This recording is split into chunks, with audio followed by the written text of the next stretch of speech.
Know that they ride or die. I keep boys by my side. Know that they ride or die. I keep boys by my side.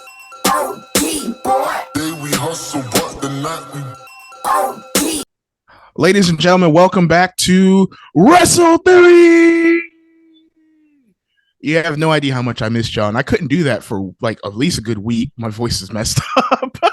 Yeah. But we're so happy to have all of you guys and ladies join us here, no matter if you're watching on Spotify, YouTube, just the shorts or anything, or TikTok. We appreciate all the love, support, continue to support, subscribe to, trying to boost that YouTube up. And I'm here, of course, with the awesome co-host of mine, Mr. Devin Oos out here. That's right. Rocking the shades. Let me just say, me and Jay went to Raw, baby. We team Raw now. I was saying, is that why you got the red? I was say, is that why you got the red? Yeah. Team Uso, we on the Raw. We don't care what Jimmy doing. Facts. You know, actually, last episode, we actually, you said you're no longer Devin Oos for that episode. So it's good to call you Devin Oos again. Yeah, now that my boy Jay back, we back. Oh man, so much to get into. We're less than 24 hours from, of course, or just watch Payback. So we're gonna have our live ultimate review reaction to that. Before we get into that, though, we're also gonna talk about CM Punk, of course, the big story. He was finally let go. I mean, sadly let go by AEW, and opinions have been shared. I know, right? We'll share our thoughts on that. You know, I mean, it's complicated. Actually, that's how I could say from my feelings. And then to top it off, we always do our match of the week, but we're going to take this time to dedicate it to Bray Wyatt. Of course, he sadly passed away. We didn't do a video on it, like as far as like covering like podcasts, but Devin Oos did do an awesome tribute video for Bray Wyatt. For anyone who's seen it, YouTube's been tripping, so that's why we had some trouble with episode 7 and then the tribute. But if you did see it, we really appreciate the likes and the loves. Bray definitely missed. Never be another Bray Wyatt. Yeah, rest in peace, brother. Definitely. So let's get started on this whole CM Punk drama. So CM Punk finally was released after everything he's put AEW through for the last year. I would say it's sad, you know, because I grew up a big Punk fan, bro. Like I loved CM Punk growing up, man. Like when he was in Ring of Honor, when he was in OVW. WWE, of course, even when he left, went to UFC, I was still cheering for this motherfucker to, you know, do well in life and stuff. But man, he caused so much problems, bro. Like I don't even know where to begin with this problem. I mean, of course, we could talk about All Out from last year. Oh, that's good. I like that Brawl Out. Brawl Out. It kind of sucks because it overshadows the whole pay-per-view. And I'll be blunt. I didn't watch All Out because I didn't want to pay $50. I already have a Peacock subscription, you know. That's it for real, bro. So, you know, it's like AEW is not as accessible to watch as WWE is right now for pay-per-views. So safe to say we're not watching All In today. I mean, All Out. Yeah, no, I'm not watching All Out. I mean, for AEW, it's kind of like WWE. You know, when you have a full-time job, or now like I'm a full-time college student, it's kind of hard to watch a full paper. Actually, I watch the full WWE pay-per-views, but like weekly episodes, I watch everything on YouTube. That's how I keep up with everything. But no, it's no shame that the whole CM Punk thing kind of just overshadowed the whole pay-per-view. Because that's all they're talking about instead of all the great matches they had. Because like I know just from looking back on some of the clips, ironically, which sparked it, but you had Hook and Jack Perry put on a great match. Yep. You had Samoa Joe main event his first AEW pay-per-view, which was pretty cool. Against Punk of all people. Yeah, against Punk. But then you had MJF and Adam Cole carrying. Great match. Winning the tag match just to go into the main event and have the first ever tag team world championship title match. Like that's facts, it was a good match from the clips I saw of it. But so I don't know if you saw, did you so I watched the suplex video. You know the guy follows Suplex? He's pretty cool. I love him. I love his videos. He's awesome. I watched him explaining the whole CM Punk situation. And so the story is, and obviously there's like different versions and different adaptations of exactly how it went down. But basically, I don't know if management said yes or no, but Jack Perry wanted to use real glass for his match. Yep. CM Punk said, hey, it's unsafe. But then management too actually told Jack no. That's what makes it. Yeah, that's what makes it like. Because reality, I mean, it's stupid. Why use real glass? They did not know what happened to Goldberg years ago. You know what I thought of, bro? I thought of Shane McMahon and Kurt Angle with the plexiglass. Yeah, that's a great example. That's another great one. Kurt's back was damn near broken, and Shane's like, throw me through the glass again, you know? Oh, real. Oh, So, man. yeah, I'm picking that for Match of the Week one day in our near future. That was great. That was an amazing match. It was. That was one of the matches when I got back into wrestling. My roommate at the time was like, you got to sit down and watch this for a full match. Great match. But yeah, man, it was like there was no reason for the real glass. Like, personally, I don't think it would have made the spot any more real or less fake. Because like, shoot, you see Mox and all of them. They're throwing each other through cars like on Tuesdays, like just for no reason, you know, for real. And like nobody's like, oh, that looks fake, you know, like Mox is like stabbing people with forks, all that stuff. So it was like, I don't really felt like for Jack Perry, for his character, we needed to make it any more real. You know what I'm saying? Yeah. So, yeah, he blatantly called out Punk. I don't know if you saw the clip before. Yeah, I saw it. But yeah, he knocks on it. And he's like, see that real glass. Yeah. So then, yeah. the story is after the match, which ironically is before Punk and Samoa Joe's match. Mm-hmm. So the story is that Punk stopped Jack Perry and said, hey, do we have a problem? Perry said, I said what I said. And either A, walk past him, or B, like kind of bump shoulders with him. But then CM Punk put him in a headlock, and then somehow they tussled into Tony Khan, where a monitor fell on Tony Khan. Yeah. And Samoa Joe I heard it was 2 monitors. That's so funny, because that's crazy. Those stories, like, there's so many different versions of that story, but it all, like, everything that seems to line up is that they got a tussle happen. Tony Khan got some monitors knocked on him. I was gonna say, outside of the shoulder check, which may or may not have happened, it does sound like CM Punk provoked the situation. Like, don't get me wrong. Yeah, I'm not saying Perry was wrong. He definitely did. He was the first. Everyone has agreed he was the first to actually get physical. Yeah, Perry was disrespectful as far as I said I said. Yeah, he was he was talking his shit, you know. But I mean, backstage he has been a thing for so long that like superstars talk shit to each other, they piss each other off, but they don't always act on it. So I feel like AEW got some thugs, bro. Like, I remember Eddie Kingston got into it with Sammy Guevara. He pie faced him. Andrade snuck Sammy one time, getting into the building. Punk doing all this stuff, and man, they're a different breed over there in All Elite. So, yeah, well, I don't understand it either, because like, so obviously WWE's better about keeping the backstage stuff backstage, right? Yeah. But at the same time, it's like I feel like they're more professional with it, where like they have issues with each other, but like they don't always have to act on those issues. Because I'm sitting here thinking, like, obviously, like with certain spots and stuff, you might get mad at somebody because it's like, damn, this dude keeps messing it up, or he doesn't want to make me look good or whatever. But it's like, to get mad that much at AEW, it kind of is starting to build this toxic work environment. It definitely was, bro. I give respect to Tony Khan because he sat out in front of Chicago to explain. Matter of fact, let's throw one up for Tony, bro. Because he finally grew a fucking pair. No offense. I'm sorry, if that comes off wrong, but like, if CM Punk did any of that stuff from the whole brawl out situation a year ago in WWE, he's been gone. You know what I'm saying? Or even in like real life work like environment, he would have been gone. And Tony gave this guy a chance, gave him a whole freaking TV show basically for Collision, allowed him to pick who he wants on the show, who he doesn't want. He gave this dude literally the keys to the castle. Like, he bent over backwards for this guy.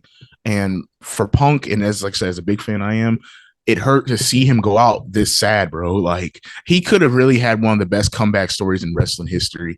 And yet all he came off as like a cranky, grumpy, out of touch old man, which he was saying Vince McMahon was, ironically, in that podcast with Coca Cabana. And then it's like, bro, you're that guy now, like fighting all the young guys, got problems with almost everyone. And it's a shame, man. Like, it's a shame. It's because part of me still loves Punk, but like, I can't co-sign the bullshit. Like, because like I'll always love CM Punk, the character, the matches he's had, the things he's put on, the sacrifice he's done to his body for us. I love it for him. Facts. But all the stuff going on lately in these past few years, it's like, CM Punk, you're making it hard, bro, to rock with you right now, bro. It was hard. And Punk, I got some problems with you too, bro, because you untagged that video I put you in, and we weren't even fucking talking shit. We were just calling a spade on Instagram. But oh, really? Yeah, like the Bucks kept the tags and shit. Punk's the only one. So, but anyway, like, that's the thing that's crazy with Punk. Like, he could talk all this junk and dish out disses, but as soon as someone replied, he's like, "You want to step outside? You want to go outside?" Like, Well, bro, That was the other thing, you're too. not He a went tough straight- guy. Well, mind you, got to keep in mind, me and my buddy were talking about this because my buddy was shit talking CM Punk about like, oh, he's not a real fighter, right? But it's like he did train MMA, so like against other MMA fighters, he's not a big deal. But against regular people, he still knows how to fight. That's why he knocked out one of the Young Bucks. You know, he can fight, but a little fight. I mean, he did get his ass whipped plenty of times back in the day. Like I remember Teddy Hart beat the shit out of him one time. But it was just like it was Jack Perry, dog. It's not like he's the buffest dude in the locker room. You know, I feel like there was no reason for that. And that was his go-to. So yeah, that really sucks that it overshadowed the pay-per-view, man. That was the biggest thing that bummed me out about the whole situation. That pay-per-view was amazing. Over 80,000 people they had sold out. It was the biggest wrestling event in history. And no one's talking about the event at all. It's all CM Punk, CM Punk, CM Punk. Every week it was like him and Jeff Hardy got something. Him and Miro got something, which I heard was kind of like not really. But I heard that was fake. I saw that too. I was like, damn, he's beefing with Miro too. Yeah, for real. I was gonna say, yeah, bro, you gotta be a piece of shit to beef with Miro. Like I'm not everyone loves Miro. I was gonna say I'm such a kayfabe Miro fan. I was like, what does CM Punk do? I was like, exactly. Miro could do no wrong. But yeah, bro, that was literally my first response too when I heard like the Miro shit. I'm like, bro, what did Punk do? What did he say? So the other part that's kind of crazy about that whole situation too is Punk knowing he already had a strike from the Young Buck incident. The fact for him to start it is so crazy. Like, because he approached Jack Perry disrespected him, and then he put him in a headlock. It was like, dude, you already know you're in hot water. Why are you going to go immediately into another situation like this? To which they did an investigation, which I really felt like was needed, but not needed. For HR wise, it was needed, but like Tony Khan was there. He saw Tony Khan was there. Yeah, that's what I was confused on. I was like, bro, you was there. You were involved. But I mean, to be fair, he was following the legal process. But yeah. No, I think he made the best decision at the end of the day. I felt like the moment I saw that shit, I was like, yeah, CM Punk needs to go, bro. He needs to be fired. I'm sorry. Like, as much as it's cool for the storylines, it's a toxic work environment for AEW now. Jack Perry, I also heard requested for his release. So I don't know if that's going to be happening or not. I will say I don't see him going to WWE because is that you talking about Punk or Perry? Punk's definitely not going to WWE. Yeah, I was gonna say that shit. Because some Punk stands are like, he's going back to WWE. I'm like, no, he's not. They're not taking him, bro. Triple H ain't taking him. Nope. Because I remember before Punk came back to AEW, Triple H was saying, hey, I'm down to do what's best for business. Even though him and Punk still have their issues, he's like, I'll take Punk back. He was saying that at this time. After all the stuff that's happened since then, hell no, he ain't touching Punk. WWE is not touching CM Punk. Facts. And just to even piggyback on that story, like he actually was at Raw not too long ago, backstage, just trying to say hi to people and actually squash his beef with The Miz, because apparently him and Miz had like crazy beef, which stunned over remember when Punk was hosting that Fox WWE thing? Yeah, when he came back for that. And he tweeted at Miz because Miz took a jab, not like bad, but we're just saying, I'm changing the code. That's what Punk said, when he was going on the show and doing his stuff. And Punk took offense to that and went on Twitter and added him and said, go suck a blood money Saudi Arabia, what, I don't gotta say the rest, but at Miz, and Miz was like, dude, what the hell, so apparently there was like beef there. He squashed it with him. He tried to find Triple H, but then Triple H got him escorted out the building. CM Punk also did the Miz spot against MJF, calling MJF a carbon copy Miz. Mm-hmm. And then they had Edge giving Miz crap about you get name dropped on other promotions. That's true, man. Oh man, I really hope before Miz hangs it up somehow, some way, don't know how, but I would love for him and MJF to just go at it one good time. We'll get back to the Miz and give him flowers later. In his match we'll talk about the Miz. It's funny though, but MJF, don't forget the bidding war at 2024 is still a thing. It is coming upon us in a couple months, actually. Yeah, man, that's exciting because even though MJF is, I'm pretty sure he's getting paid good money now, and he is so over in the AEW right now. But don't think for a second this dude would not entertain the idea of going over. So Tony Khan got to spit out all that CM Punk money. Now give it to freaking MJF to keep him happy. But yeah, back to Punk, bro, though. Like it's a shame and it's sad because like every week I remember me and you were just our messenger sending stuff, bro, you hear about this shit with Punk now, like look at Punk taking. We're talking about Punk more than any other wrestler, just with that stuff. Oh, and then we do gotta give a call out to the Grayson Waller tweet. Oh, bro, Grayson Waller. So for y'all that didn't see it, obviously referencing the CM Punk incident, during Payback when Jey Uso kicked Grayson Waller, he posted a picture of him holding a Pepsi to like cool him off, and he goes, "Wow, I can't believe I got attacked completely unprovoked. Hashtag fire that guy." Bro, Grayson Waller is growing on me so much, bro. I've always liked Grayson. I like Grayson Waller from NXT. I always thought he was gonna be the next big thing. The only reason like me and him are bumping elbows and conflict of interest is because he's taking Theory's spotlight. That's it. But all the love, that Grayson's getting should have been at Theory. Honestly, I love Austin. I love Grayson Waller. Like he's hilarious, bro. Yeah, that tweet alone also made me like him so much more too. Fire that guy. He should hashtag fire that guy. That'd be hilarious. Yo, if he had put it on a t-shirt, I would be so freaking like I would laugh so hard. Like Grayson Waller reminds me of that was something I would do, bro. Like back when I was working in Washington, bro. I would always be in the group chats. Like I never cared about like my position, bro. So I'd send some meme talking shit about somebody like very subliminally, and they'd be like, "Hey, we need you to take that down." Oh my God. I know Triple H or somebody was like, "Hey, facts, right?" That shit is so crazy, man. But I guess the next question, I guess we could throw it at least for Punk is what's next for Punk? Like, do you think maybe any promotion like maybe New Japan or even maybe Impact, NWA? I don't know. Like, or do you think Punk's done? I think Punk has to be done, and here's why. I don't see Impact or ROH or New Japan paying him the amount of money he wants. Because that's the thing too. It's all about a meal ticket at the end of the day. Not saying he doesn't have enough to already retire for the rest of his life. He's had that, but he's already tried acting, and it's not really like his thing. You know, he's not gonna be hitting these box office movies like Batista or Cena's now doing. And it's sad because I've seen some of his shows that he was on, like Mayans and Wheels. He's not bad. But yeah, no, he's not bad. I just don't see them putting. No one's paying money for. I don't see. Yeah, I don't see him going into those big roles. And those other company and promotions aren't going to give him the platform he feels he deserves, is my opinion. Because I don't remember, obviously, I don't know him personally, but it kind of seems like he wants to be, the face of the company, the big guy, but he wants to be part of a big company, not a high school gym.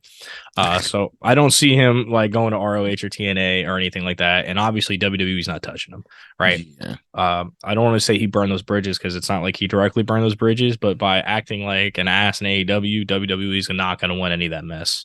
Facts, man. Because, it's crazy. Like, I think about, WWE because the quote was always never say never in WWE because they have brought back plenty of guys they've had beef with, like Hogan before early in the 90s, early 2000s, and many other controversial people. So it's not far left that he may never come back to WWE, but seriously, no. True, because I was gonna say, Hogan was dropping racial slurs and doing pornos. Yeah, was on another level.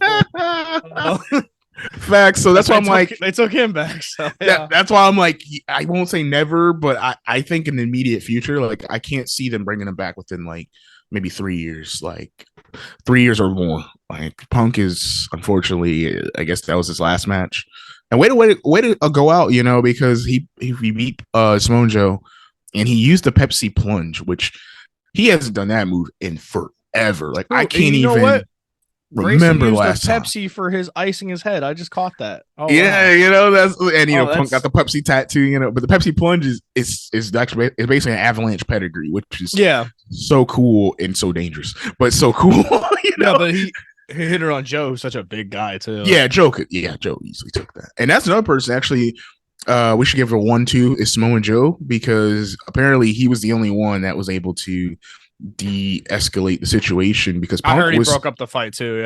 Yeah, like I heard Punk was like cussing out Tony Khan, even lunged at him like like you want to fucking go too or something. And Joe had to be the voice of reason because he was said, fuck this, I quit. This is what a lot of people reporting, but Joe took him in another room and like closed the door and they talked it out and they went out there and performed because apparently like Punk about said just fuck this shit, I'm done, and was really going to walk out on 80,000 fucking people. So I don't know if that's 100% true because even though as much as CM Punk can be a diva at times, I just can't see him doing that. But at the same time, he did walk out after Royal Rumble, so I mean, who knows? But shout out to Joe, give you the 1 for that too. You're not a part of the bloodline, but you're part of our bloodline. You're my homie, Joe. I rock with you. I'm mad you win the belt because if this was WWE and that would have happened, they would have been like, "Yep, Joe's winning the belt tonight. We're calling that audible right now. Joe would have walked out with the I don't even know real world championship. That's yeah. right. That's what they're calling it. Because I was like, what is it? It's not the AEW champion. Yeah. And that was the other thing too. Somebody was talking about that they were supposed to use that belt eventually in an angle for match versus MJF and CM Punk. But I mean, honestly, how over MJF is, I don't see CM Punk winning that one. Yeah, honestly, like, and there was reports that as soon as the November pay-per-view, I can't remember which one that was going to be for AEW, but they were saying that they were going to try to start that angle with MJF and Punk. But now that Punk's gone, I feel bad for Collision, because Collision's going to suffer. Not dramatically, but it is going to like suffer a little, because Punk, that was kind of like his show, and they put on some great matches. You know why it was his show? Because they keep going to Chicago. Do they? Well, how many times a year do AEW go to Chicago? Oh my god, bro! Oh man, at least 7 that I can think of. I'm saying they've been to Chicago a lot. Yeah, it's like every other week they're in Chicago, and CM Punk's like, yeah, once in a lifetime, I'm gonna catch you in my hometown. It's like, how many lifetimes have you had this year, dude? That's true. So but no, I think so. Here's the thing: the difference between AEW and WWE is WWE kind of has the aspect where like no one superstar is too big for WWE. Somebody can always take your spot, because even like their mid card guys are main event guys. You know, they're all top people in the company. Because like look at just the main event match with like Seth and Shinsuke. Shinsuke's been like in the mid card for like the past 3 years, and they could just bring him up to go main event and headline a pay-per-view. They have guys to main event matches. They have the people, they have the star power. So like there's nobody who's really bigger than WWE. So if you mess around with that, they will fire you.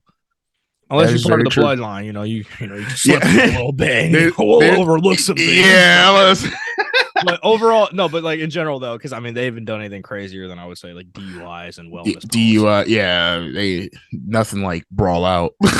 yeah. I love that name now, Brawl Out. Yeah. I actually I got that from Solomon's theory, because he said it a year ago, because it overshadowed everything and that was a great pay-per-view too. And we had MJF return. We had a great match with Punk and Mox, and everyone just talking about, oh, Punk got into it with the Young Bucks in the locker room. It's overshadowed the whole event, and that's so over. Bad.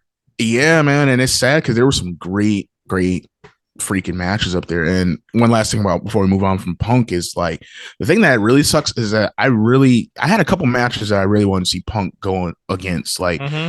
That we probably will never see. Like, I really wanted to see Punk versus Omega, and the fact that we could never probably see that sucks. I didn't see that one happening anyway. Yeah, like I was hoping, because there was reports Omega said he would work with him, but the Bucks flat out said hell no, they refused to work with him. But I was hoping, I wanted to see Punk and Daniel Bryan Bryan Danielson go at it one more time. I would love to see Punk versus Malachi. Yeah, we got Mox, but again, I would love to see that again. Malachi Black, would love to see that. Damn, man, it's a shame. And unfortunately, it is what it is. But let's jump into now WWE Payback. Yeah. Overall, I would say a great pay-per-view. Great. Yeah, man. I was surprised. I'm not gonna lie. There was a couple matches that really were good that threw me off, man, that I did not expect. And I guess that's great when you go into pay-per-views with low expectations. Yeah. And they just blow up. Like, I did not expect the cage match between Becky and Trish to be as good as it was. Like, I was kind of over the feud. I'm not gonna lie. I was kind of over it. No, yeah, they know what they were doing, because I was sitting here trying to justify the whole time. I was like, bro, you could take so many of these matches out for Gable and Gunther. But then watching them, they showed that they owned those slots. They needed those slots. So I'm not even mad at it. So yeah, let's get into Becky and Trish. Yeah, let's definitely get into that. And it looks like Zoe Starks is now going to be a babyface now after the end. Her and Trish now. Well, I don't know about babyface. I know she's broken up, but she could still go either way. She can go be an independent heel. Basically, she's not riding Trish's coattails anymore. She helped with that storyline, but now she's going to go make her own mark with a good singles run. So good on her. Facts. And it's crazy, bro. This was Trish Stratus' first ever steel cage match, and she knocked it out the park with Becky Lynch. Like, man, I was so impressed. I was impressed with the fact that she's 47 and she's still moving like that. No, right? Like, Bro, I have to remind myself, like, yo, this is the same Trish from the Attitude Era, the Ruthless Aggression era, PG era. She just survived a 20-30 minute match in a steel cage with Becky Lynch. That's nuts. And mind you, Zoe didn't show up till like the very end, so Trish did all of it. Yeah. So no, I also think that was great. It had a contender for match of the night. I will say one spot that like freaked me out though was when she put her legs through the cage. Yeah. And then when she fell and she was like dangling, I was like, okay, cool. Because obviously you can just use your feet to like propel you up. Also, which was kind of crazy, there was a few feats of that Trish showed some crazy core strength, bro. Where like she was just bringing herself up from being upside down and stuff like that. And I was like, wow, like, she's 47 and she's got better core strength than me. That is nuts. Facts, bro. She looks amazing. It's amazing how the calisthenics she can do is impressive. Yeah, and you know, let's bring back to that leg spot too, bro. Like, did you know that was actually like a callback to one of the greatest cage matches of all time? Nah, which one? It was Brett versus Owen. Oh, really? Yeah, because Owen, that was actually like, it wasn't exactly like how that happened, because this is back when they had the blue bar cage and stuff, you know. But that was what Owen basically did, and has legs stuck and dangling and stuff, and then Brett ended up winning the match that way because he escaped first. But okay, man, it was, and of course Trish would do that too because Trish is Canadian, loves Brett and all that. But I saw that and I was like, oh shit. But yeah, it was really great match, man. I'll give shout out to Becky too, because she safely got Trish down from that whole situation, because that's what I was worried about. I was worried about their health at this point. I'm like, damn, how are they going to get her out of that situation, dangling from the cage to back into the ring? Because obviously if she goes the other way, it'll hurt more, but she'll win, which I don't think that's how they want to finish the match. So Becky was somehow able to successfully untuck her legs, drag her over the cage, and then properly avalanche suplex her off the top of the cage into the ring. And she fell pretty true. I think she fell as best as she could, you know. So I'm happy for that. I was saying in my JR voice watching it, because I was multitasking, which I'm not the best multitasker, but I was watching. Fantasy draft. You told me that. I'll do a fantasy draft, and I was trying to watch and also engage. And I was just like, when I seen that spot, I was like, oh shit, like Trish. Man, I hope she ain't hurt. Like, man, because I knew she's older, but Trish was fine, and I'm just so impressed. I know we don't rate early matches, but that's probably the closest. If not, Dave Meltzer, you better look at me now, because I got beef with you personally now, because I found out that he never gave Kurt Angle a 5-star rating. Never, ever. We talked about that. Yeah, I know. That's fucking. Remember, I'll say we talked about that like a couple episodes ago. Yeah, and it's like, so like. I know Trish doesn't have a 5-star rating like ever either, so you better at least give her a 5-star for that effort she put in. It's funny too.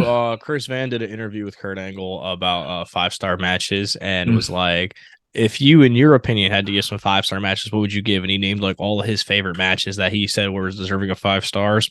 And somebody's like, bro, you guys should have Dave Meltzer to the call right now and like Kurt debated with him. For real, man. Like, I think one thing though with Dave is I feel like he won't go back and change a decision because he'll rate it at that time, but he won't go back and be like, oh, I made a mistake, because it's like there's so many matches he's rated over the years. If he goes and he changes one, he'll have to change all of them.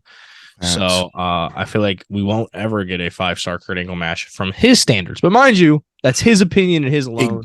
Exactly. We can give our own 5-star ratings because I have a few Kurt Angle matches that I definitely are like, oh yeah, 5 Facts. Look, it's crazy to me because, you know, Dave is a wrestling purist, you know, expert type shit. And the fact that how could you look at some of Kurt's matches like and not say, oh, wow, this guy put on a great match. Like even the Shane McMahon match that, you know, we were talking a little bit about, you know, like that was great with the glass and shit. You know, thinking about their No Way Out one. I'm thinking about Iron Man with Brock, the fucking, you know, I know we're not going to turn to the current episode, but still, Dave, to get back on track, you better give Trish this 5-star rating because she deserves it. I think it was a good match. I agree. Yeah, right. I think that was best Trish Stratus match ever in her life. I think at least we could agree to that. I can't think. I think part of that too is also because number one, they had callbacks too, where Trish hit the twist of fate. I don't know if you caught that part. I did. Yeah. In reference to Lita, because I'm not gonna lie, her naturally hitting the twist of fate. They were like twist of fate, and in my head, I'm like, that's not your move. I was like, why'd you sit over the twist of fate? And then they were like for Lita, and I'm thinking of Jeff Hardy. So I'm sitting here like, yo, what is she doing, bro? Is Jeff okay? Like, I was and about to Google. You know, it's crazy too when she did that. Lita was not the first thing that name that popped in my mind. I was thinking, Jeff, or I was thinking Matt. I was thinking Jeff, but yeah, Matt too. Because Lita was known for her moonsault, for her leg drops. Like, I don't know, but I think it also just fit in the moment too. Because I mean, Becky didn't really have a lot of opportunities where she was diving off of anything. Because number one in the cage match, if you're at the top of the cage, I get that people dive for the cool spots, but it's like, hey, bro, he's laid out in the middle. You're on top of the cage. Just go over the cage. Just win the match. And then B, most of that match, Trish was the one getting over the cage, and Becky was going to chase her. So she never had an opportunity with Trish in the cage where she can jump onto Trish. So I can understand why she didn't go for the moonsault. It makes sense. Makes sense, definitely. So let's move on to our next match. LA Knight really good one versus The Miz with John Cena, who was the host of Payback, decided to make himself the special referee. Like that, he gave LA Knight the little rub, the endorsement at the end. Overall, I thought it was a pretty good match. I do not think Cena needed to be in that match. I'm going to be honest with you. You're 100%. I was thinking that too. I was like, Cena, you might overshadow. No, John Cena. Hey, we love you, Cena. You know yeah, we do. But I was saying the same thing. I don't think you were needed to that story. I think Miz was doing a great. Oh, just in general, though, both of them were doing a great back and forth rivalry. I think the match was good. Even without Cena's interference, I think the Miz was having great spots to make them both look good in ring.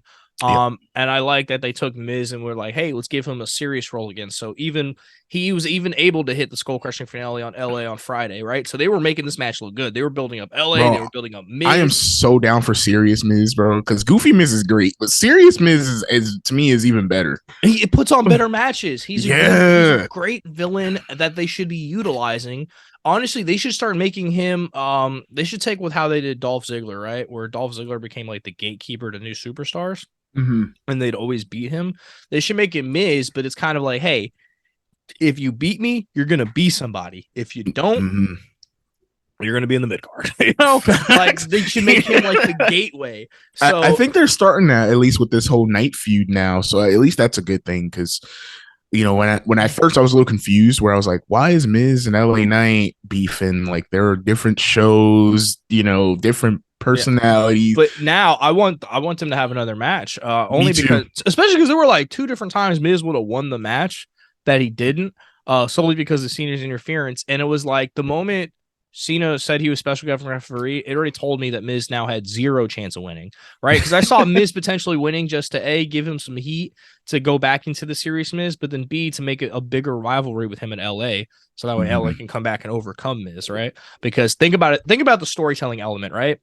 Yeah, you got LA, who's taken 20 years because Miz is only 2 years older than LA Knight, right? It's taken 20 years to get to WWE, right?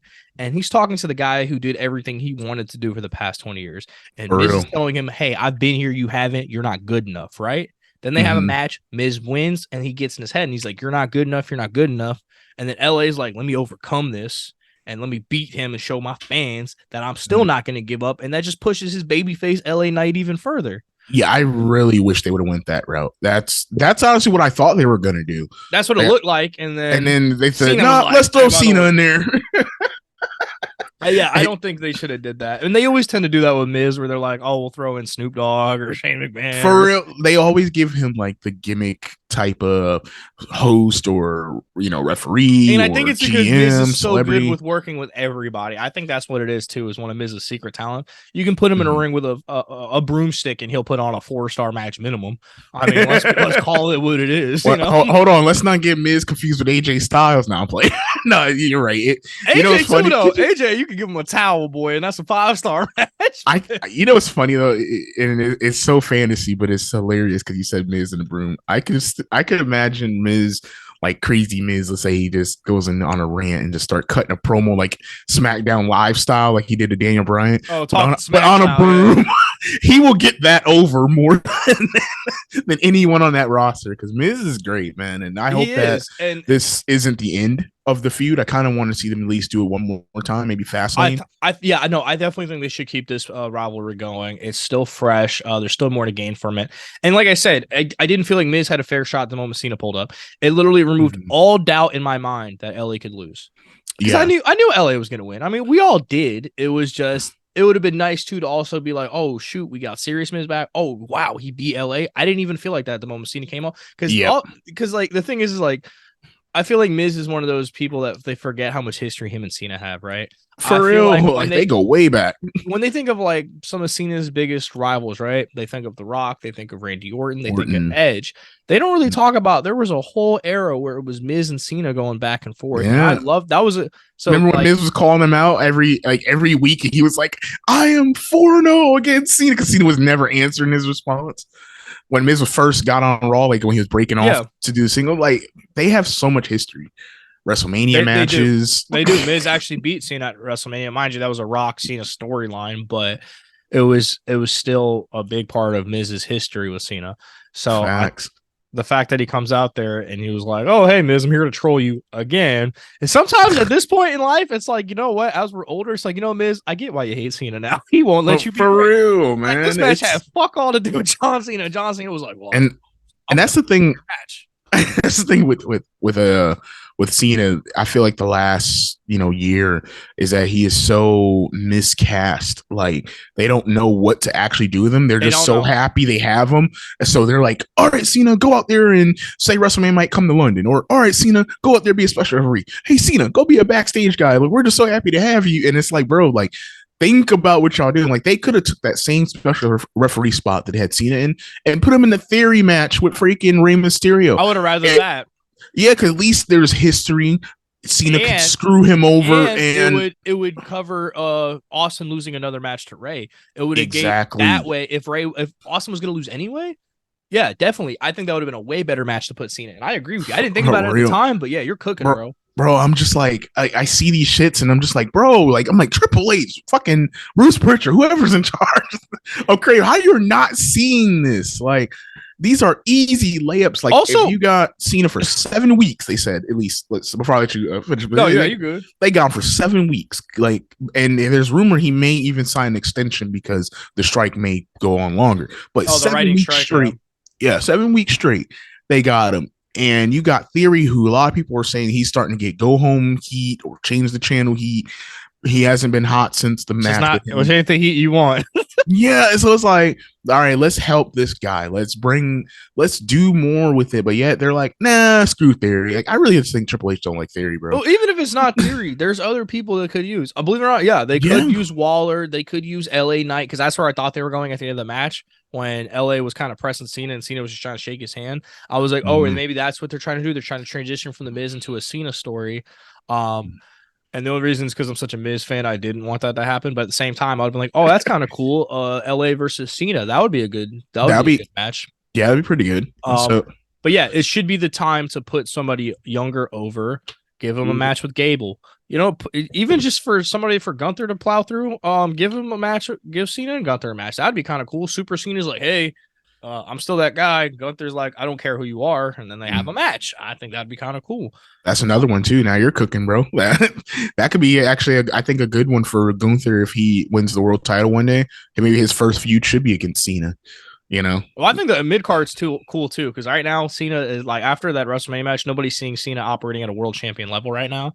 So I think, like, mind you, I'm not saying they still couldn't put him in a world title match, but I think a mid card title would just be he'd be like, hey, I'm feeling nostalgic. I don't think I've ever held the IC title before. That'll be another thing. Yeah, he never has that. And you know what's crazy? That's if they're not going to let Gable do it, they might as well just let Cena do it. Let Cena be the one to take it off Gunther. Yeah, because he's because of that, he's not a Grand Slam champion. Yeah, that's the only title he's never won, which is so crazy to me because I'm like, damn, Cena's been in the company for over 20-something years, and he's never even, I don't think he's ever even had a shot at the title, like, ever, because he was just always in the main event. Like, mind you, while he was in the mid card, he had the U.S. title, right?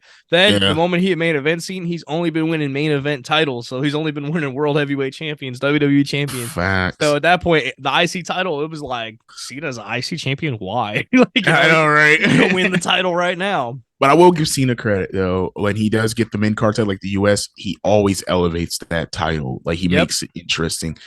And no disrespect to Gunther, because he's been doing great with the title, but I feel after Gunther, because it was such a dominant run, he's going to most likely be the longest reign champion, if not already. I think, did he pass it already? I'm not sure. I know they were talking about, well, so originally when Gable and him was supposed to be at Payback, they were saying that Gable beats him, he wouldn't break the record. But now it's on Monday, so I'm not sure. I have to look that up.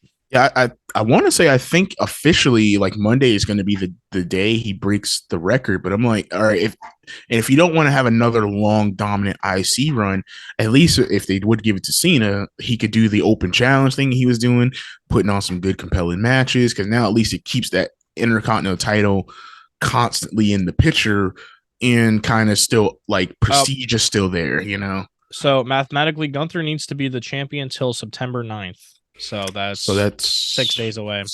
Oh yeah, he's beating that record. But yeah, man, that's, well, I mean, that's even great. if they that's don't, great. it would still be a good accolade for Gunther. I think he should break it, but I also want Gable to win. So I wish they'd postpone the match. Man. Or they just do something like Slimy to postpone the match till Fastlane, where they have the boys jump him before the match, and Gunther's like, oh, I guess he can't defend, you know. Okay, he can't challenge. All right, let's get into the United States Championship match. Rey Mysterio versus Theory. Got your shovels ready? Triple H is burying Theory. I remember we were talking in the group chat. Yeah. And I remember you was just like, man, Theory better win this. Like, there's no reason for Theory not to win this. At this point, I have several points. All right. Number one, up until this point in the pay-per-view, every face has won their match, right? Becky beat Trish, and LA beat The Miz. And so I'm like, is this whole pay-per-view just going to be the good guys winning? Like, what are we, 6? You know, we can take some losses, which I mean, for me are wins because I like some of the bad guys, but like, for the kids, like they need to build some character, they need some of their heroes to lose. Yeah. Okay? And on top of that too, it's like, I really don't see a storyline with the LWO. Like they're just kind of there. They're like, hey, we're here. We're LWO, Yeah. Like they're trying to slowly, they're planting seeds for, like Santos and Ray. Yeah. But I really think they need to really step it up some more to get because people of that, caring. Like, I don't care about the LWO right now. Like, yeah, and I don't get care. it. The US title doesn't really hold any relevance right now. There's no like accolade for it. Like, no disrespect to Ray, like we talked before in the podcast, but like Ray he just didn't need it. Like, it's like, why give it to him? And I get, like I said, they want to do a bigger picture split with the LWO. Maybe him and Santos go after it. Over a title, it's easier way to break people who are on good terms over a title. I also heard some people saying that they think Ray should have one last like good title run before he retires, because he is towards that in his career. So I get that. Oh yeah, I think Ray is like 51 or 50 something. Like he's up there. Still looks great and moves great, but yeah, he's up there. So man, I don't know if I want another world title though. He's 48. My bad. Try to make him older than what he is, but I know he's getting up there. So I'm like, he still looks good and he moves really well for his age. I'm not gonna lie. It's kind of like where that realism comes into wrestling though, where like looking at him in Theory and the way he's like hitting Theory, I'm saying here like, bro, Theory, if you don't eat them shits and just punch him back, bro, I'm saying like, bro, like Theory looks so massive compared to Ray. But I will say though, Ray, them kicks, the moment he started tugging on the mask, them kicks look like they hurt, bro. Oh like, yeah, my quads were going numb looking at him kicking. Bro. I was like, God damn. He probably ripped a part of his mask that wasn't part of the script. He's like, motherfucker, boom, and he just started kicking him real hard. No, but I like that, like the fact that Theory went for the mask. I like that heel heat, like to mess with him, because that's always such a Ray weakness. Because Ray, you get the mask off, you win the match. Right? Yeah. So I really like that. I did too. I liked the match. Thought it was pretty good. I think the wrong guy won though. Like I said, if it was up to me, I would have booked the whole Cena thing to, even if they wanted Ray. And that's where they should have also, because I noticed that was the Cinnamon Toast Crunch match. They should have made the LA Miz match the Cinnamon Toast Crunch match. And gave Cena, they should have swapped them, because like at least I started thinking about what you said on the podcast before. Oh, with the Slim Jim? The Slim, yeah. So now I'm like, I could be LA Knight for $190, or what do you say, $129? Now I could be LA Knight for $4.99 at the cereal. Well, only because they were gonna do a sponsor match, I guess, but it was like the US title match was a title match though. Miz and LA was just a rivalry match. So they could be like, hey, this match was brought to you by Cinnamon Toast Crunch. And, but I mean, regardless, because I mean, adding Cena already took the seriousness out of it. So if they had to do one or the other, I feel like they should have swapped the two, because I feel like that took the seriousness out of the match. It made it look like a fun match. It wasn't like a serious match. It was like Ray just bumbling on Austin, basically. Facts. So let's hope that Ray and Santos get it popping better to make it more interesting. Because one more thing about that match that just occurred to me. Yeah. Do you know who showed up right after the match though? Tiffany Stratton. They saw WWE. They're watching Wrestle Theory. They were like, "Yo, that's a fire idea. Hey, we're gonna do it." And you know what? I don't even care. I won't even charge you guys. I want it to happen, bro. I like the idea. I put it in my faction, but I actually didn't call me insiders. I called them just Pretty Deadly. I just added Tiffany Stratton and Austin Theory to it. Yeah, because I was like, that was like factions actually really. That's a good idea, and especially with Pretty Deadly kind of floating and waiting to come back. I think one of them still hurt, and then Tiffany Stratton just looks like she just needs some good competition.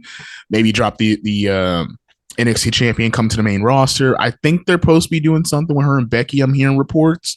Maybe that works too because whatchamacallit, I mean, the North American title's on Raw, you know? Yeah. But Dom is also coming down and doing double duty at NXT, which I think is good because it brings more eyes on NXT, but it also gives another title to a new faction to make them look good, right? Because right now, Judgment Day decked out, ripped out right now. I love it. And actually, that's a good transition to get into that match. Next match. That is the next match. I thought this match was going to be a stinker, and it was the match of the night, you said, and I agree. I had no, high expectations for this match. I was thinking basic, whatever, tag team, but I thought it was just gonna be a goofy little match. But hey, you know what? It to the extreme. Damn, 5v2 Judgment Day, 5v2, bro.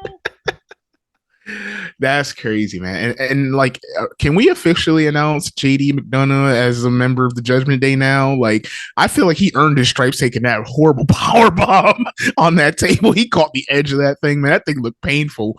Yeah. And if it wasn't for him, I mean, who knows? They probably wouldn't have won. I mean, Dirty Dom basically was the be all end all, but they're so decked out now. They got the tag titles. Damian still had the briefcase.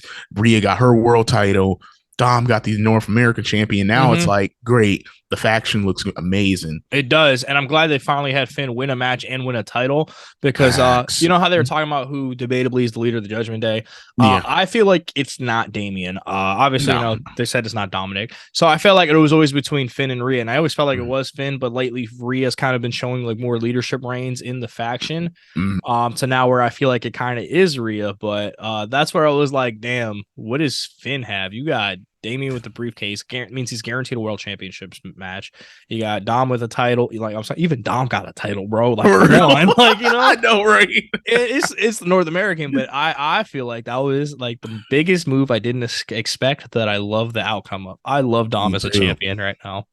I do too. He even though people are getting sick of the Judgment Day, but like I'm not. Like they're fresh right now. I love it, and then I really want to see where they're going to go with JD McDonough because he's the biggest. Like, we don't know which way they can lean with because I mean we kept talking about. I thought they were going to lose to push the story.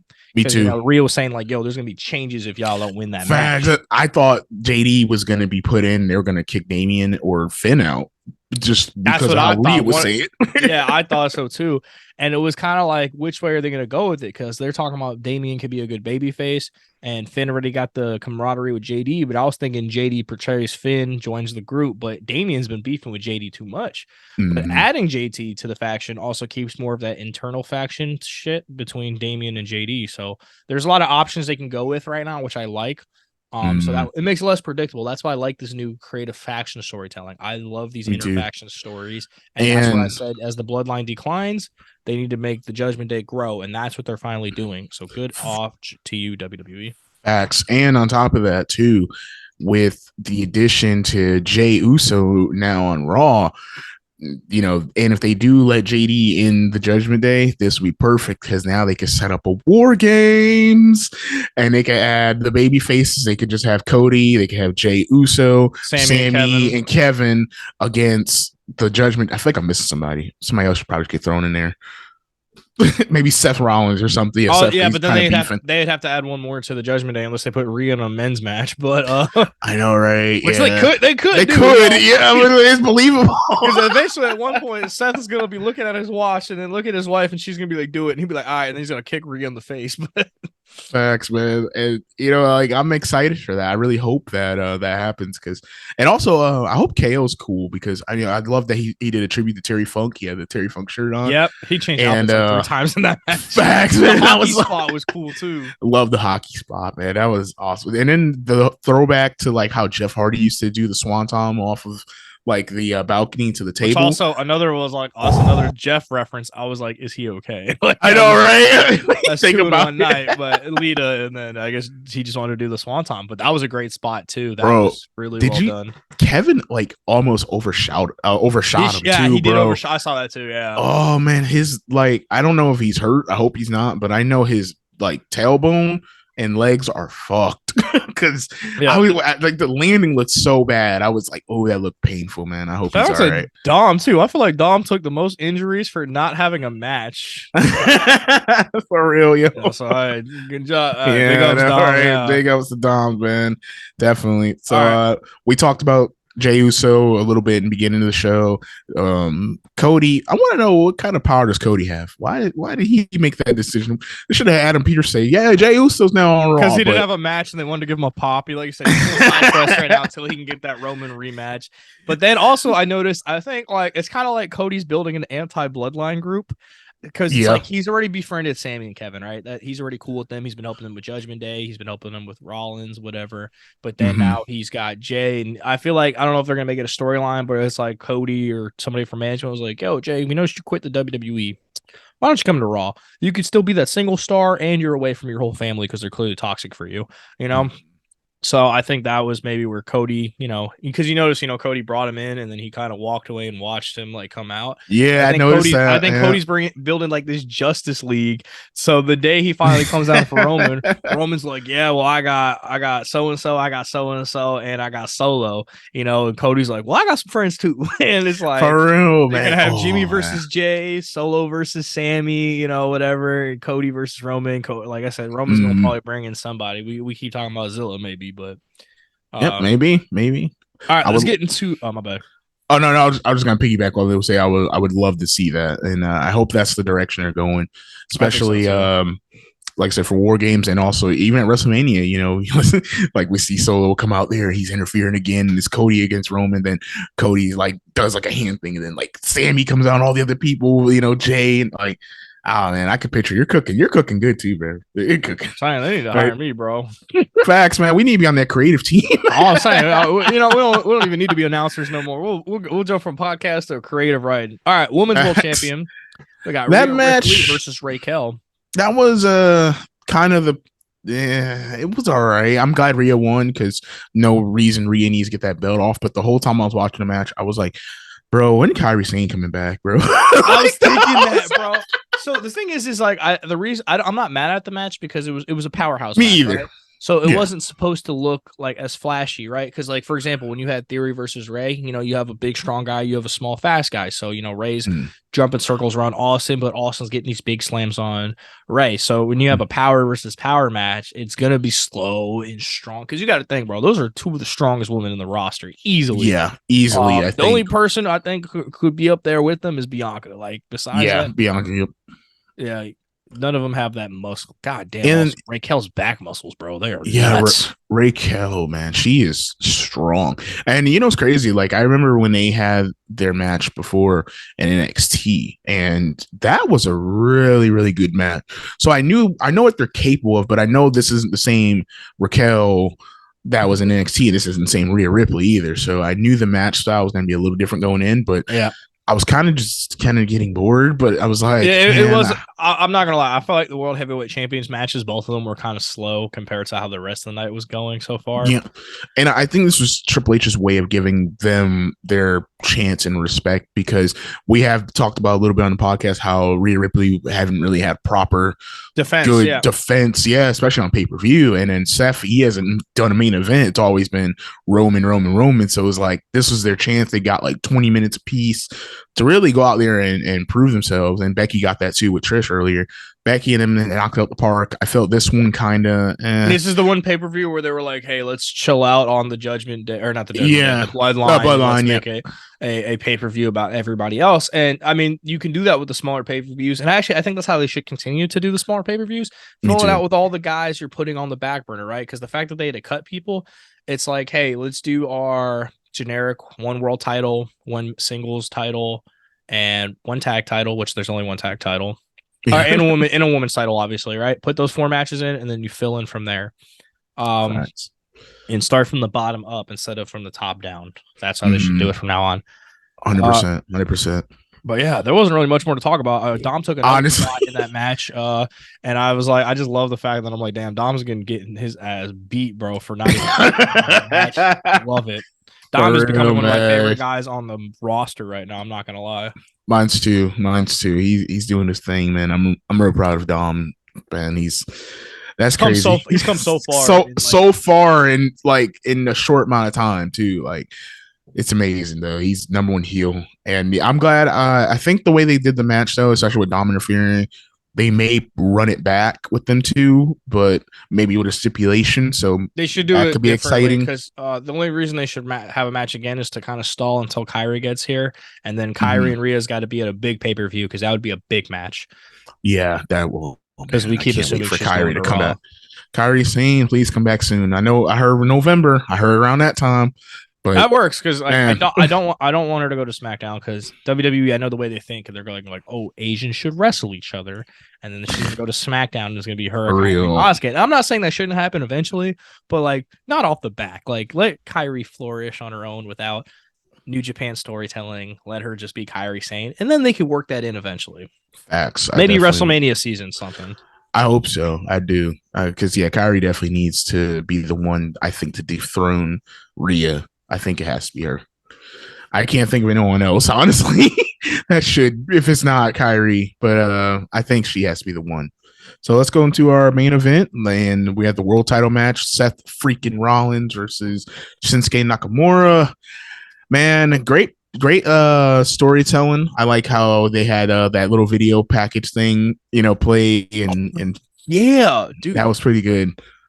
I agree. I think that's how they should do Shinsuke from now on. For real. It's kind of like, hey, do all your promos on video, but make it like comic book storytelling of like a story, And I love the way he made that story about the Seth's tattoo on his back and the bird of being a champion and how his back is broken. And I think that's something they should do for Shinsuke in the future to make him more serious as a main event threat. I like that on him because that was one thing that he was always lacking in WWE versus New Japan. New Japan, people speak his language, so he can talk to them. But here it was like, it's not saying he doesn't have charisma, but he doesn't have mic skills because the viewers don't really watch and speak Japanese. So I loved that they're doing those video packages like that where they're letting him speak in his native tongue so he can show his tone and his message, but they're translating it and they put it into this cool story. I loved that. Before the match too. Yeah, that was great. I loved it.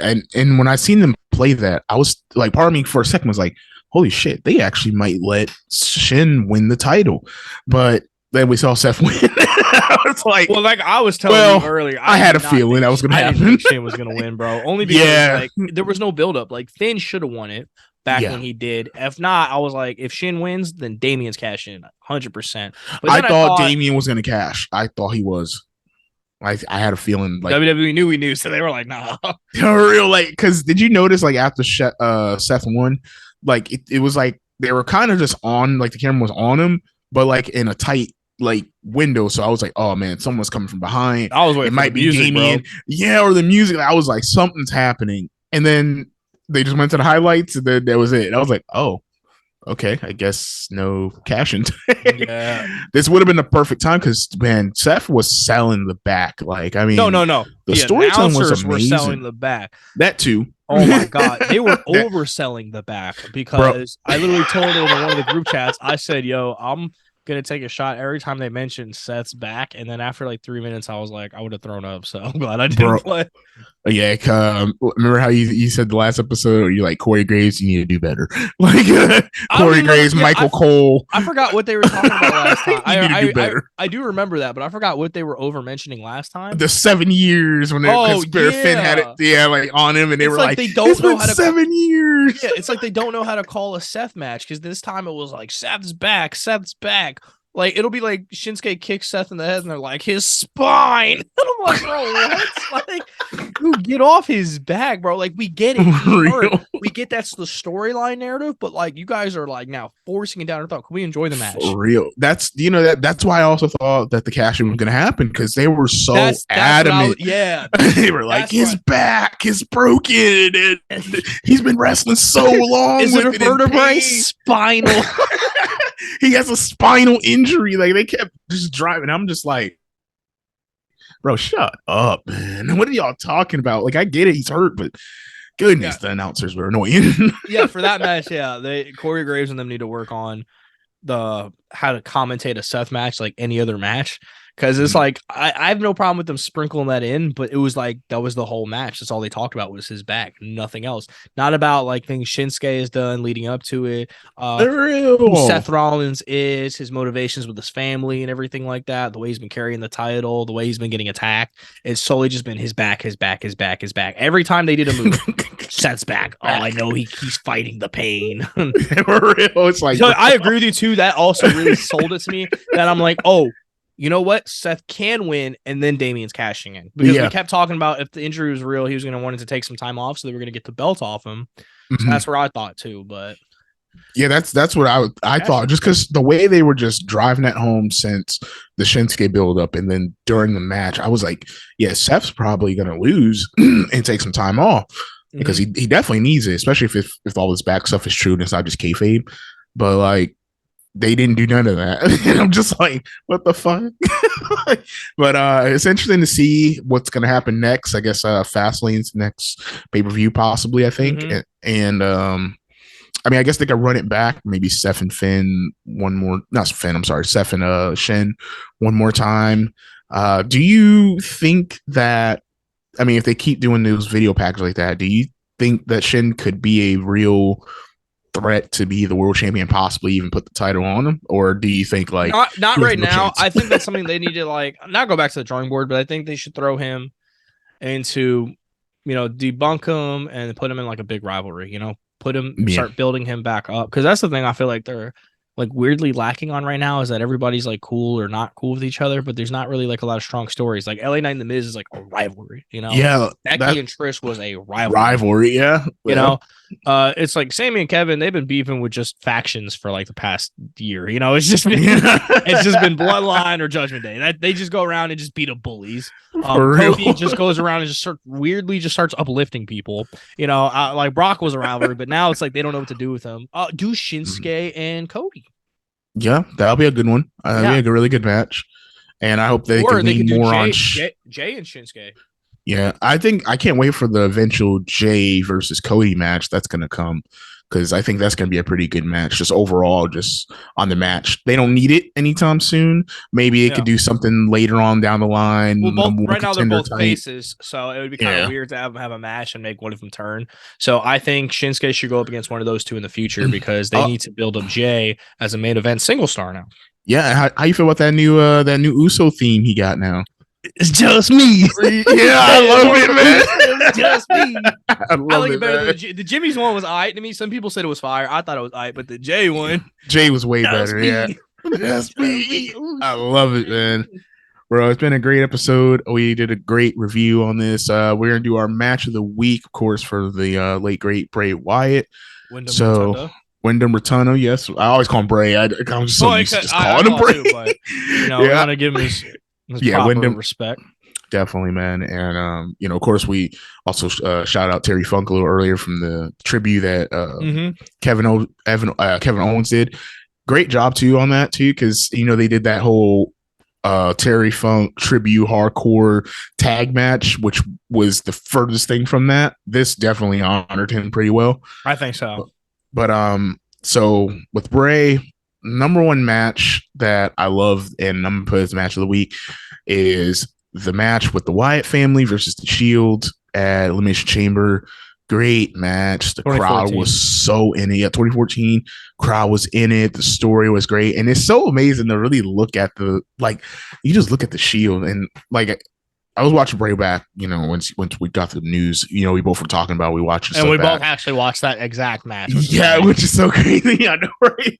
And man, it's amazing to see like how far a lot of those guys came. Like you're looking at all the Shield guys, and it's like, man, they were just so young and they were just, getting into their element. And the Wyatt family was, so big at that time, and you just never knew what was going to happen with them. The Wyatt family won that match back then too, because I mean, the Shield was like the big dogs, but the Wyatt family, like they were just so coordinated and so devious, and it was a work of art. I loved that version of Bray was probably my favorite Bray Wyatt variant of Mine too. I think the other stuff was necessary for him to evolve because towards like 2016 to 2019 his character was starting to get stale just on his own without the Wyatt family. Because it was like he was a ringleader with no circus. So I get why he evolved and they made him better and made him more relevant. But I loved that era, and that match was awesome too. Oh man, I remember so good. That was like one of the first matches I ever seen where the crowd was like, "This is awesome!" Before the match started, just on the face off, you had the Shield in the ring, like this is our ring. You had Bray with the chair and the three behind him, and he's like this. And it was like the fans loved it. And you don't get fan reaction like that every day, man. It's so crazy watching it back because I was before the passing of Bray and everything. Of course, it was always one of those, man, that was a really great match. But now you watch it, it's like, man, it's a great match, but damn, it's sad, because Bray's gone, Brody's gone, or Luke Harper for the ones you don't know, and Brody Lee. It's life is short, man. So that's my match. Devin Oos, who's going to be your match? All right, so my match is, I do not remember the year, but it was Dean Ambrose versus Bray Wyatt in an ambulance match. And man, I remember that. On Monday Night Raw, I think it was. And the reason I love that match so much was, because number one, for Bray, when you do the supernatural character, it's very interesting how you put it with other superstars and how they react to that character. Because and it's cool for the storylines. It's something different. So every time they're in a rivalry with somebody, it's always weird and it's different. And so for Dean, it was kind of cool because Dean's like, I'm crazy. So like, I don't really care that you're weird. Like, you're just weird. I'm weird. Like I'm the lunatic fringe. Yeah, you're talking about Ambrose Asylum. So. Miss Dean. I feel like that was a very underrated rivalry compared to some of Bray's bigger rivals because they always talk about how Bray and Roman have had a lot of matches in a rivalry low key. Yep. Or Bray and Seth or Bray and Randy. Like that does get overshadowed a lot. Yeah, so they don't really talk about the Dean Ambrose and or John Moxley and Bray rivalry, and I felt like that was a good one. I loved that match.